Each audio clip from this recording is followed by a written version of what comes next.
32 This Week, a Fox 32 public affairs presentation. And now, here's your host, Wanda Wells.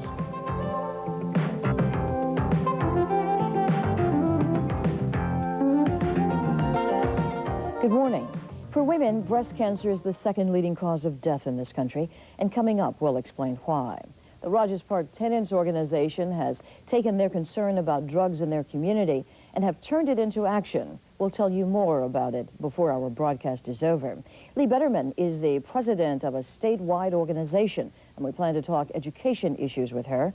And we'll try to answer the question of how do we go about having clean air. So stay with us, because we'll begin 32 This Week after this time up.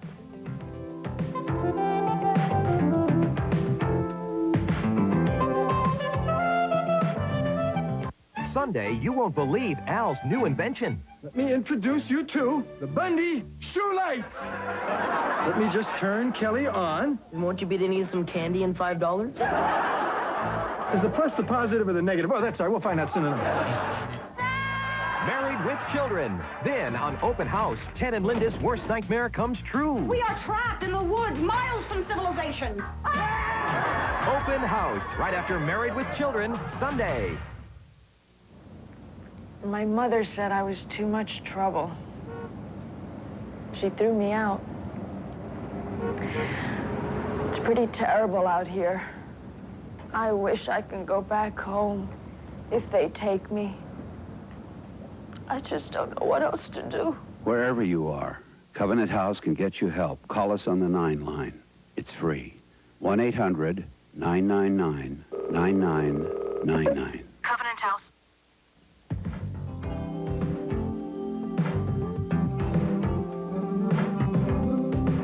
My guests, Jim Hobson, Philippa Farlamalot, Harry Armstrong, and Rosario Leos are all board members of the Rogers Park Tenants Committee. Among their many concerns, of course, is housing, but also drugs and creating a drug-free zone, which is what we're going to talk about this morning. Nice having you here. Let us begin with you, Jim, if I can. Just how bad are drugs in your community? Very bad. Kiwanis Park, which I happen to be supervising currently, sits on the borderline between Evanston and the northern suburbs and Rogers Park.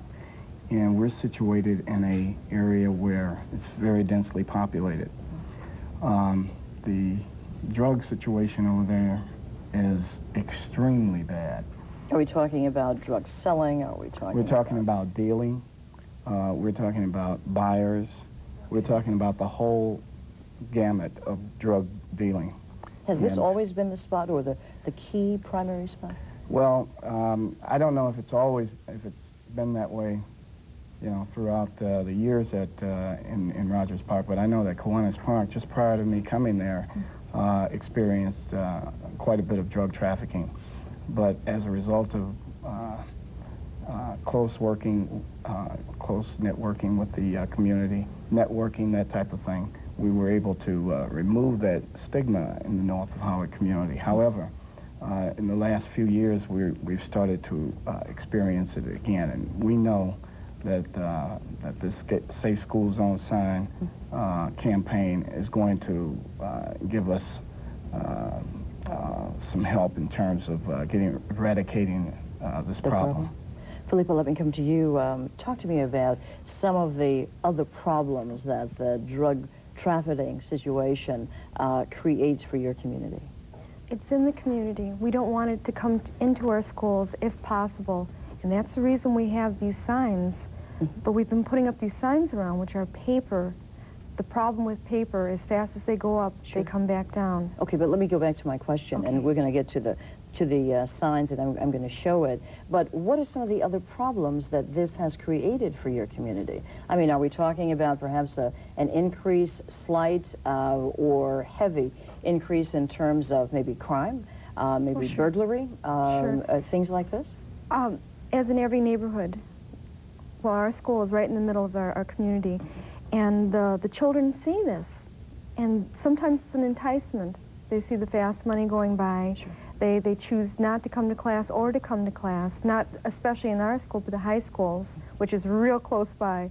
And to come back on the gang issue, the gangs are there. They come to recruit our small children for the Your gangs. elementary school children. And they see that. They see that as something really grand. So the ones who are not really into the school, as far as education goes, who feel that they cannot keep up, choose a different route. Harry, let me turn to you. Tell me about life now in your community. Life in the community. Are we talking about a tension-filled situation? Are we talking about people being afraid to go out, perhaps to the store? People are afraid to get in their car? Well, I don't want to say, Wanda, that life in Rogers Park is the worst in the city, Okay. The worst even on the north side. I mean, Rogers Park has its problems, just like every community has its problems. But would you say because we would say that crime is increasing in the area and is having a definite effect on a lot of people in the area. And drugs are part of the reason why this crime is increasing. Jim mentioned earlier about Rogers Park being at the top of the city, you know, right under Evanston. One of the things that we found is that people from the northern suburbs come down to not only buy their drugs, but also to sell their drugs, right? And then they can, if you will, skip across the border, you know, just as fast as they have gotten there. But I left some reports with you. I mean, we have had an increase in burglaries and car thefts, some of the highest increases in the city in the last year or so. And we also have the perception, I mean, people are, you know, particularly seniors and some others, they are getting more and more afraid to walk the streets, particularly in the evening. And again, I don't want to give the perception that Rogers Park is the only community. I only asked the question about how is life, only so that we could get a better picture of just what is going on and what all is affected.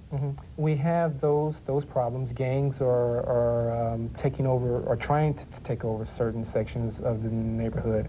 We're dealing with that. So we have these problems. I mean, we have these problems, and they're serious problems. They're not problems that we cannot overcome. And that's why we're here today. That's why we and other groups and churches and individuals in the neighborhoods, you know, in Rogers Park are doing a lot of work on this issue. All right, as we continue to talk about life in Rogers Park and talk about the problems, let me turn to you, Rosario. Talk to me now about this drug-free ordinance that Alderman Figueroa sponsored. Okay, last December, Alderman Figueroa, the 31st 1988 ward, we're talking about. Right. Okay. Presented this ordinance into the city council to have the city officially post around the city at every school, private and public, the sign that says if drug dealing, sales of drugs, also sales and possession of weapons and gang recruitment occurs within 1,000 feet of a school, the penalties are increased. They can get sentenced from 7 to 30 years. Okay. They could get fined up to $500,000. All right, now, in City Council, it then was sent to committee. It was placed into the Alderman Beaver's committee. And that is where it is today. It was passed by the committee. However, it's still there. It's not been placed back on the city floor for vote because they claim they can't find in the budget of the city of Chicago the $30,000 that would cost to put these signs up in every school in the city. Now, was it Alderman Beavers who chairs this committee? Was he the one who said that we just don't have the money and I don't know where we're going to get the money in order to fund such a project? Well, that's my understanding. But now the new budget has been placed in and they should be able to find some place in that budget. Harry, let me come back to you. Why is it that you feel so strongly, and here I mean all of you and the rest of the members of the committee, why is it that you feel that it is the city's responsibility to fund this project in order for the signs to be put up? Why them versus having a fundraiser, coming up with the $30,000 yourself, going to a foundation and getting money? Just why? Or finding a guardian angel or what? Yeah, okay. Well, firstly, I mean, we can't afford it, and we're fundraising to deal with a number of other issues in neighborhoods. Just asking that. We're drained as it is, right? Sure. But I think we come back to, again, a point that Rosario made, and that is that it's the city's responsibility. This ordinance that she outlined is a state law, And Alderman Figueroa, when he put forward, what he wanted was the graphic illustration of this law. I mean, where the law was taken from the books and actually put up, you know, in a pictorial way on the street so that people could see it, so that the drug dealers could see it. You know, so if they walked up the street and they came by Philippa's school, Eugene Field School, they would see this sign, right? And so that's why we think it's the city's responsibility, you know, and we just want them to, we think Alderman Figueroa's ordinance is a great ordinance, and we support it and want to see it implemented. So in doing that, the city should find the money in a $3 billion budget to, they should be able to find $30,000. Which really is a small amount, is what you said. It's a drop in the lake. Sure. I mean, that's what it is. Let me just hold up for a second, and I hope that you have a chance to see this. But this is what the signs would look like. Am I correct? The top portion, no crime, no drugs.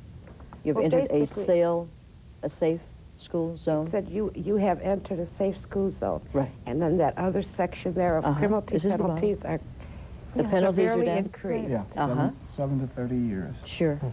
That's the fine print. And there's also the statement in there, which is also in the law, that juveniles will be prosecuted automatically as adults, which would be a very good deterrent to frighten To frighten them, you think? The juveniles who figure, well, they're not going to prosecute me because I'm a juvenile. Sure. Have you talked with, or have you tried to talk with the new mayor at all about what it is you want? We invited Mayor Richard M. Daley to our walkathon. And this was, and I have pictures in the back of our walkathon where we actually posted these posters up at each one of our schools. And we invited Mayor Daley to that. And also we generated our petition on that day as well to Mayor Daley. He was unable to come on that particular weekend. I think he had a meeting with congressional leaders in Washington and with dinner with President Bush, you know, I believe. But we recently, at our City Hall press conference last week, we turned in the petitions from our community. Have you heard anything since then? Not as of yet. I mean, we're still waiting, and we've gone back and we're developing what our next steps are going to be. Sure. Philippa, you mentioned before we really started taping that part of the problem with the signs is that it's paper thin, and just as easy as you put them up, they're torn down. But it's harder for us to get them back up because there's only one person around at a time, and you know, you're up there taping them down, and 3 or 4 gang members are ripping the rest of them down. Because if the signs are not up there, then they don't see it, then it doesn't exist. And my feeling is really strong to get those metal signs up as a deterrent. Sure. Jim, you mentioned, too, that, you know, drug dealers really have no rules, and there is a rule to this particular game, and that these signs need to be up with the verbiage, the language that's on there, so that they can read it and know that you are serious. That's correct, because just as recently as last Tuesday, we had a drug-related death right in front of the park, not 50 feet away. We've had numerous murders up there in the north of our community, and they've all, you know, basically been drug-related, I believe. And I just feel, as a park supervisor responsible for the lives of many young people and the general public, that if we had these metal signs and were able to get the message out to these people, we would not have as frequent, you know, crime as we're experiencing now. As a matter of fact, last week I had to verbally indicate to some of the dealers who wanted to come through the park, sell their drugs, and then make the exit on the other side. We happen to have 5 entrances in the park, and so it's very difficult to be able to monitor all of that. But I was able to do that. And, you know, I had to verbally tell them, hey, 7 to 30 years, you know, what do they care about 7 to 30 years? They probably don't even believe it. But with this type of sign and the message on it, it gives a clear message to these people who would want to come in and destroy the lives of our children. On another point, and Felipa mentioned that the children are being recruited. Gale Community Academy happens to sit directly across the street from Kiwanis Park. And many of the children that frequent the park come from that school. And I happen to know many of them that have been either recruited through drugs or through the gangs. And my teenagers who go to Sullivan High School, which is also in Rogers Park, many of them have been approached by these drug dealers. So you're saying that it's just escalating. Let me cut you off right here. Let me come to you, Harry. For those in the audience who are also a part of organizations who want to get involved in what you're doing and try to help bring this about, give us the phone number for the organization that they can call. The phone number of the Rogers Park Tennis Committee is 973-7888. I might add, and if I could, the Safe School Zone sign work campaign that we're doing is just one aspect of our anti-drug work. I mean, we don't think that this is a cure-all or any, of the drug problem. But it is a beginning. It's a step. A beginning. We're also doing things like trying to fight for jobs, in the area. I mean, when our projects are, they're talking about building a $63 million project in the area. We're fighting for the community to have some of those jobs. We're trying to fight for more and more treatment facilities in Rogers Park so that our people who are hooked and want to get off the drugs can get off them. I think you all would agree with me in letting me say that you're on the case. Right Thank on. you very much for being with me this morning. Coming up some messages, and then I'll be back.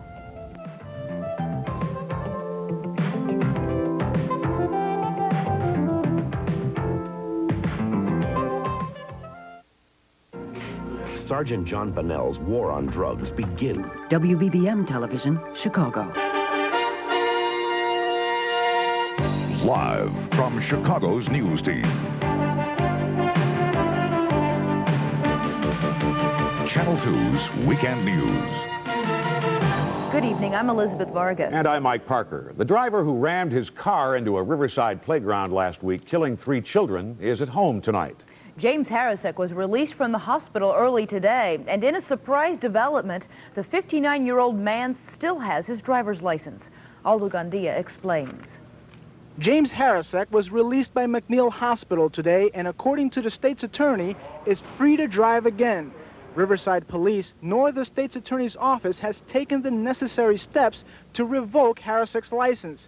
Harrisek was treated for a heart condition that produces fainting spells. He was driving this late model Cadillac last week when, according to him, he blacked out behind the wheel. His car barreled through this baseball field, killing 3 youngsters and injuring 8. Police in Riverside say they are awaiting word from a grand jury on Monday before they decide whether or not to press charges against Harrisek. I'm live now, just a few feet away from the Harrisek home. No one has been answering the door. We've been trying to talk to someone all day, but I did speak with James Harrisek's son a couple of hours ago. He told me on the telephone, this is a very difficult time for the family, as you can imagine. Any questions should be directed at our attorney. We're not ready to speak yet. So Mr. Harrisek is not going to make a public statement, at least for today. I have an update on the condition of the 3 children and 1 adult still being treated at Loyola Hospital in Maywood. Justin Glaredon and Kevin Rose are in good and fair condition, respectively. Jacqueline Tuglas suffered some fairly significant injuries. She's still in critical condition. Bruce Anderson, who attended his son's funeral in a stretcher earlier this week, is in fair condition. Reporting live from Westchester, Aldo Gandia, Channel 2 News. Mike, Elizabeth. Thanks, Aldo. Thanks, Aldo. The retrial of Alex Hernandez for the murder of Janine Nicarico has ended in a mistrial. A judge made that ruling after the jury said it was hopelessly deadlocked. 10-year-old Janine Nicarico was abducted from her Naperville home, raped and murdered in 1983. A year-long police investigation led to the arrest of Alex Hernandez. Hernandez was convicted of the murder, but the state Supreme Court overturned that conviction because he was tried with another suspect. The court said that violated his rights. David DeWallaby, convicted of killing his young daughter, got some support from family, friends, and former neighbors this afternoon. They held a prayer service at the Hope Christian Reformed Church in Oak Forest. His friends called the verdict an injustice. David DeWallaby has said he will appeal that decision. Although the jury found him guilty, a judge threw out the same charges against his wife for lack of evidence. Elizabeth? The search continues today for a missing girl believed to have been kidnapped from a hospital by her homeless mother. Police have this bulletin to help them find 12-year-old Kimberly Winfield and her mother, Caroline. Kimberly, a ward of the state, disappeared from Children's Memorial Hospital on Thursday. The girl was to undergo heart surgery. Police believe Kimberly's mother kidnapped her to prevent the operation because it violates her religious beliefs. Doctors say Kimberly is in no immediate danger, but that the girl should be treated for her heart condition within the next month. The bitter controversy over who's to control Chicago's school board has entered a new phase tonight. Yesterday, Mayor Daley pleased some people and angered others when he named 7 members to the new board, but turned thumbs down on the nominees for 8 other seats. As to the type A of defensive and defiant school board nominating commission was back at the drawing board today, with many members still smarting from the mayor's rejection yesterday of more than half of their proposed candidate slates. When he made his choice, he didn't tell us anything about whether he threw the names up in the air and they all fell down, or how he did it. We know that we did the very best job that we could do. I have no problems in telling anybody the hell with what the press said. I know what I did, and I know I did it equitably, fairly, and in view of the law. Yesterday, Mayor Daley announced he'd selected 7 people as permanent members of the new school board. 8 vacancies remain. Daley did not reveal why he rejected the rest of the commission's nominees, saying only he would not be rushed into appointing the board. There are those who say that the time and tension we have put into the process is working against our schools. I say nothing could be further from the truth. These appointments are among the most important decisions I will make as mayor of the city of Chicago.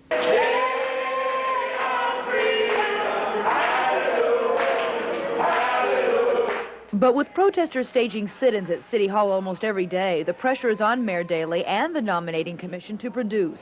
Today, members voted to select another set of nominees quickly, but carefully. I will not be dumped upon again. I think that we should be very deliberate, take our time, so we won't be dumped upon. Members of the commission say it could be fall before they are ready to give the mayor new slates of school board nominees. Cook County Democrats are feuding again. Judge Eugene Pincham attacked party leaders as he spoke at commencement today at Malcolm X College. He renewed his charge that the party doesn't care about blacks, and he called on Democratic leaders to dump the nominee for County Board President Richard Phelan. If you are sincere in your statement about unity and togetherness, if you really mean what you say about being together, then I'm calling upon Mr. LaPelle and Mr. Lyons to come forward and publicly repudiate and denounce the racist campaign that Richard Phelan waged as a primary candidate. Pincham lost to Phelan, of course, in the Democratic primary for County Board President. On a lighter note, flowers aren't the only thing growing this spring. Tonight's Lotto jackpot has ballooned to $25 million. The Megabucks jackpot is due to rollovers and brisk ticket sales. So buy your tickets, and if you're Lotto lucky, you could be $25 million richer by the end of the day. This is the biggest prize since the $52 million jackpot in February. And boy, that's a big prize. A lot of money. Just ahead tonight, the city takes steps to make sure you are not left out of the census.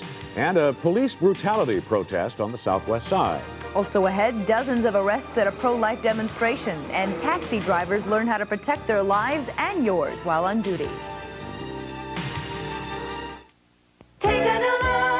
Look to Jewel for savings at our pet food sale. Treat man's best friend, a Skippy premium dog food. Get 3 14-ounce cans for just $1. Your cat's sure to love Whiskers Select Cat Food, only 59 cents a can. And enjoy big savings on Tidy Cat No. 3 Cat Box Filler. A 25-pound bag is just $3.79 for a great pet food sale.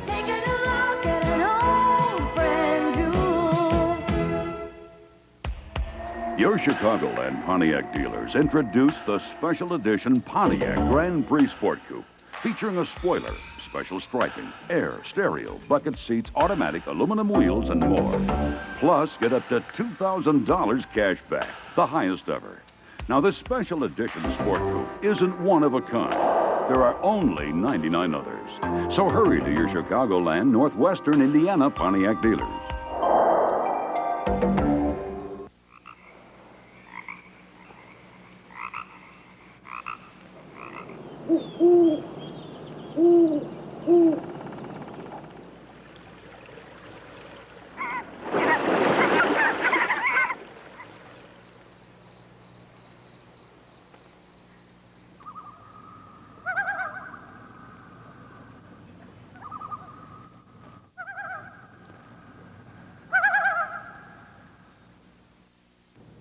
On Chicago's southwest side today, more than 175 protesters accused a high-ranking police officer of torturing suspects to gain confessions.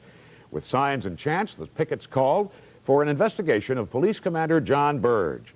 They say 10 suspects, all black, were mistreated by Burge. A recent lawsuit cleared Burge of charges he beat a convicted cop killer. Police Superintendent Leroy Martin has said he will review a transcript from the trial. Commander Burge and the police department are refusing comment on the protest today. Some Chicago cabbies got street survival training from the city government today. A rash of recent robberies left 4 Chicago cab drivers dead since the first of the year. That's worse than usual. One cabbie was slain during all of 1989. So concerned city officials held a safety seminar for cab drivers with tips for nervous cabbies in high-crime areas.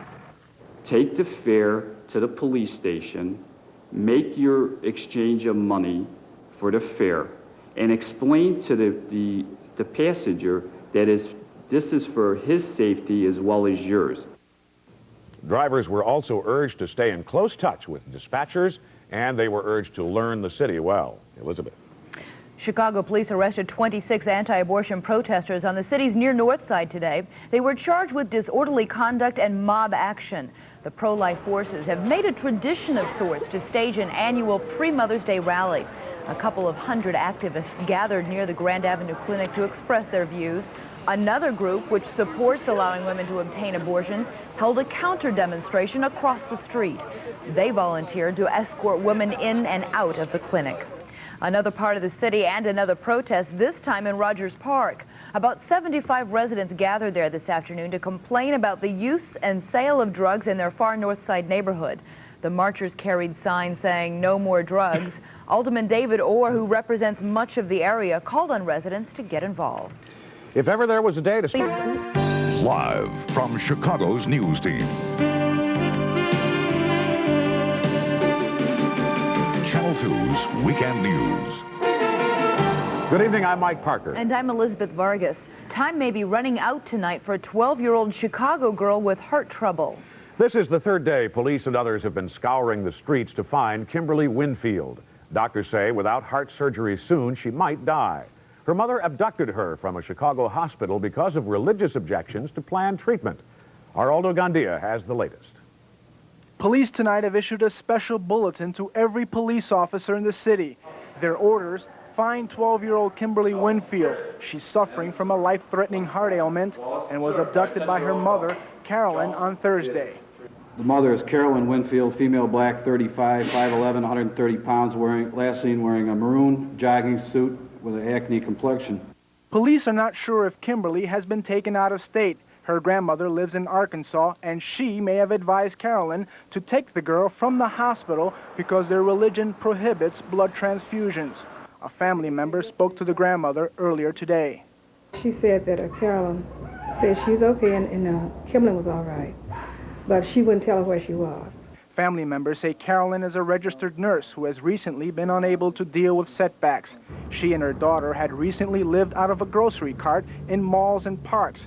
Could they be back on the streets? That's a big concern for family members. Well, I'm worried about Kimberly, because if she's moving around a lot, I know that's not good. But if she's someplace laying down, rested and quiet, so I believe it'd be better for her.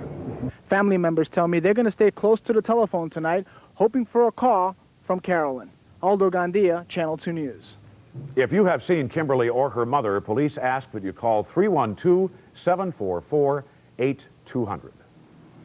James Harrisek, the man who drove through a Riverside ballpark and killed 3 children, can still get behind the wheel tonight. According to officials, Harrisek still has a valid driver's license because neither the Riverside Police nor the state's attorney's office has taken steps to suspend it. Harrisek was driving this car last week when he allegedly blacked out at the wheel. The car slammed through this playground, killing 3 children and injuring 8 others. A decision will be made on Monday on whether criminal charges will be filed. A deadlocked jury in the Janine Nicarico murder retrial of Alex Hernandez has forced a mistrial. Hernandez was convicted of abducting and killing the 10-year-old back in 1983. The verdict was overturned because Hernandez was tried with another suspect, which violated his rights. Prosecutors in the case say they plan to try Hernandez yet a third time for the murder.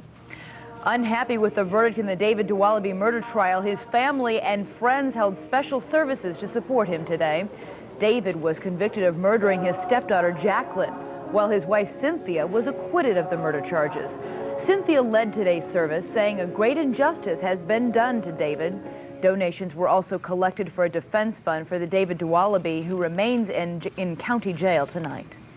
26 protesters went to jail today when their anti-abortion rally got out of hand. Hundreds of anti-abortion activists marched near the Grand Avenue Clinic in protest. Those arrested were charged with disorderly conduct. This is their annual pre-Mother's Day rally.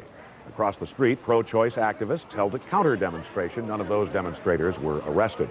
The Coalition for a Drug-Free Rogers Park held a big rally tonight. Dozens of parents admired artwork by their children that paints a clear message: drugs are bad news. Later, the children sang songs of peace and unity. Several community leaders from other Chicago neighborhoods with drug problems addressed the group, sharing their experiences in the battle against drugs. Elizabeth? The bitter controversy over who's to control Chicago's school board has entered a new phase tonight. Yesterday, Mayor Daley pleased some people and angered others when he named 7 members to the new board, but turned thumbs down on nominees for 8 other seats. Bridge of Time, tonight. America's problem is self-destruction. What do we want? Self-destruction. Find out what the verdict is. Black protesters demand a guilty verdict in the trial of 2 white youths accused of murdering a black teenager. Whites heckle black demonstrators in the neighborhood where the killing happened.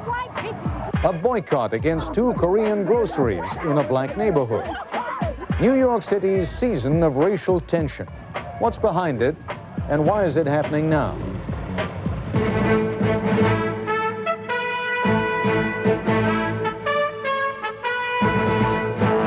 This is ABC News Nightline. Reporting from Washington, Ted Koppel. On one level, this is a story about an 18-year-old girl and her 19-year-old boyfriend, both of them white, both of them residents of Bensonhurst, Brooklyn. They had a fight. They broke up.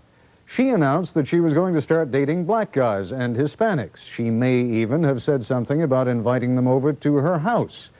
The boyfriend and a number of his buddies are enraged by this, so that when Yusuf Hawkins, a 16-year-old black youth, comes to Bensonhurst with 3 of his black friends, they are set upon by some 40 white youths. Yusuf Hawkins is shot and killed. He had actually come to Bensonhurst to look at a used car, but that didn't come out until sometime later. That's the micro version of the story. The macro version, the big picture, has much of New York analyzing and arguing, sometimes angrily debating, the Yusuf Hawkins murder. It has become, as Nightline correspondent Jeff Greenfield reports, one piece of the larger mosaic of racial tension in New York City. Here is the stuff of which headlines are made. Crowds outside a Brooklyn courthouse waiting to hear whether juries will convict 2 whites accused of a fatal assault on a 16-year-old black youth. Other crowds marching through the white working-class neighborhood where the killing happened. Here is the stuff that makes no headlines. A schoolyard full of children for whom skin color does not yet form the great divide. Here is the stuff of drama for the 6 o'clock news. A months-long boycott by some blacks of Korean-owned groceries in a black neighborhood. A boycott triggered by charges of an attack on a black shopper. And an attack last weekend by a mob of blacks against 3 Vietnamese. An attack universally and apparently wrongly assumed to stem from the boycott controversy. Here is the utterly undramatic picture of the working and middle class of New York, where dreams of security, comfort, safety, and something better for the children overwhelm distinctions of race and place of birth. Here is the mayor of New York, the city's first black mayor, making an extraordinary appeal last Friday for racial healing. I challenge all of the people of this city to reject these calls to bigotry, because if the bigots succeed in spreading their poison, it's nobody's fault but our own. And here is a black teacher leading his high school class into a Korean grocery to symbolize the need for reconciliation. We feel that this has to be finished. We have to put an end to this racial bigotry that exists in here. What then is the reality? Well, New York City is not a racial cauldron about to explode into violence or riot, but neither is it a peaceable kingdom. For years, some very hard questions have gone unanswered, even unasked. And ironically, that very evasion has made New York a more uneasy place. Everybody's on edge. You're afraid to go out, you're afraid to shop, you're afraid to walk, you're afraid to drive.